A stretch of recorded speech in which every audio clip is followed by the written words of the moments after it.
Hello guys, this is the visual artist here. I'm just doing my next tutorial on the top 5 mistakes to avoid while shooting. So tip number 1 I have is to avoid incorrect exposure. Sometimes when you're shooting outside on a sunny and overcast day or at the same time, what will be happening is you'll set your manual exposure to a situation where it's sunny. And then when the clouds come over, unfortunately, it will change your exposure. It will totally change your exposure. So try to make sure that your exposure is either set to ISO auto, or your shutter speed set to auto as well. Or definitely try to pay attention if you see those type of weather situations to make sure that your exposure is correctly set, or you might have some tremendously overexposed images or some tremendous underexposed images. The next thing I have on the list is correct composition.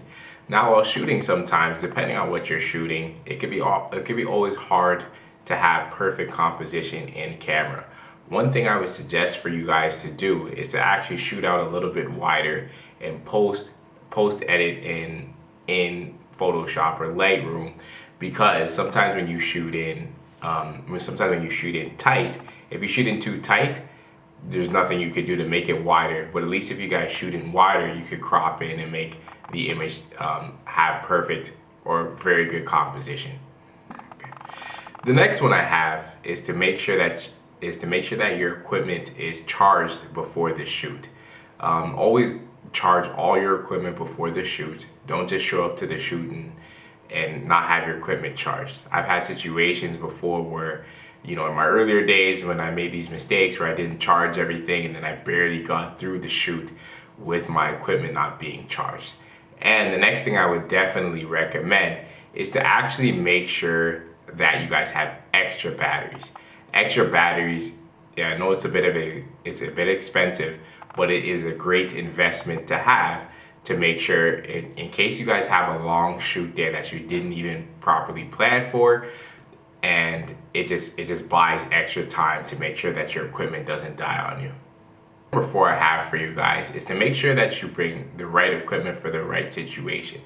So one of the times in my earlier days, I didn't appreciate the use of flash so much. I thought it was just easier to use natural light. And I remember one of the first gigs I got was shooting in an event, and unfortunately I actually didn't bring flash, and it made the whole situation a nightmare to shoot.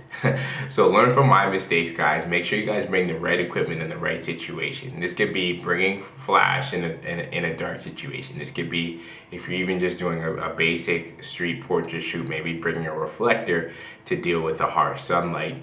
This could be bringing a strobe light to use in certain situations that allow you to do. So just make sure you guys bring the actual right equipment for the right situation. So the last tip I have, guys, is make sure you guys have your focus points set for the right situation. So when you're shooting certain things, you can use a single point focus point in a basic portraiture. But let's say if you're shooting sports, like I've shot gymnastics before, and I remember I shot a guy going on a dirt bike. Make sure that your focus points are set to the right situation, or a lot of your shots will be out of focus, and you'll be wondering why. But there's different focus points for different situations, and make sure you do your research beforehand. If you're doing a high speed situation or a unique type of shoot that you're doing, make sure that you do your research beforehand and change it to that appropriate focus point. Thank you guys for watching. Please like and subscribe for more video tutorials.